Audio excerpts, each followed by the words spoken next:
안녕하십니까, 김신철 변호사입니다.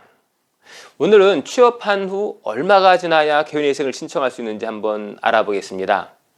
개인회생은 근로소득이 있거나 영업소득이 있는 채무자가 신청을 할 수 있는데요. 실직을 한 상태거나 휴업 중인 경우에는 소득이 없기 때문에 개인회생 신청 자격이 없습니다. 그리고 소득이 있더라도 그 소득이 일시적이거나 불명확하지 않아야 합니다. 결국엔 개인회생을 신청하기 위해서는 지금 본인이 얻는 소득이 정기적이고 계속적인 소득이라고 하는 것이 입증되어야 하는 거죠. 이러한 자격 조건 때문에 어떤 분들은 취업을 한 지 3개월이 넘어야 신청할 수 있다든지, 또 정상적인 급여를 받은 금융기록이 수개월간 누적되어 있어야 신청을 할 수 있다든지 이렇게 생각하시는 분들이 있는데요. 법률상으로는 취업한 지 얼마간의 기간이 경과되어야만 개인회생을 신청할 수 있다 하는 그런 전제 조건은 전혀 없습니다.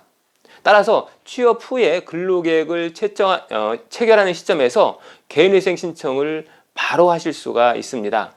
그러니까 직장을 구한 첫날이라도 자신이 계속적 근로를 제공하는 근로자임을 소명할 수 있다면 개인회생을 신청하는 데는 아무런 지장이 없습니다.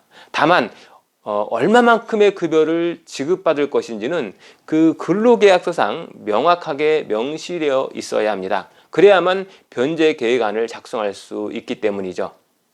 최근에 취업을 하고 곧바로 개인회생을 신청할 경우에는 통상적으로 보면 2, 3개월이 경과한 이후의 시점에서 법원의 보정명령이 다시 나오고 있는데요. 바로 새로 구한 직장에서 실제 급여를 지급받고 있는지 소명 자료를 제출하라 하는 그런 보정입니다. 이럴 때는 회사로부터 최근 지급받은 급여 명세서와 통장에 급여가 입금된 금융 자료, 이런 것들을 제출해서 소명하면 됩니다. 그 외에도 빈번히 요구되는 서류는 사업주가 급여를 입금해 준 경우에 사업주의 통장 거래 내역서를 요구하는 법원도 있고요. 또 사업주에게 허위 사실을 진술하거나 서류를 위조했을 경우에 사기회생죄의 공범으로 처벌받을 수 있다는 서약서를 요구하는 그런 법원도 있습니다. 그런데 직장을 구한 지 얼마 안 되는 시점에서 이런 서류를 사용자에게 부탁한다는 것이 굉장히 난감하고 어려운 일이겠죠.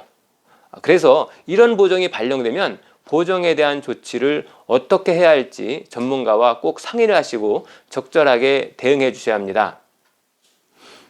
또 취업한 지 얼마 안 되는 분이 회생을 신청했을 때 법원에서는 조건부 인가 결정을 하는 경우가 많은데요.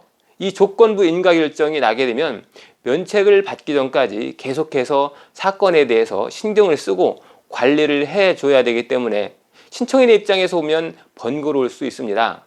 하지만 법원의 보정을 성실하게 이행하고 현재 본인이 취업한 직장에서 오랫동안 성실히 근무할 수 있다면 개인회생을 신청하는 데는 아무런 문제가 되지 않습니다. 끝으로 한 가지 더 조언을 드리자면, 최근에 직장을 구해서 개인회생을 신청하는 경우에는 4대 보험을 납입하고 급여를 통장으로 입금을 받아야 객관적 자료로 인정을 받을 수 있습니다. 그렇기 때문에 가급적 소득세 신고와 4대 보험 적용이 가능한 직장이 개인회생을 신청하는 데는 더 유리하다 하는 점을 기억해 두시면 좋겠습니다.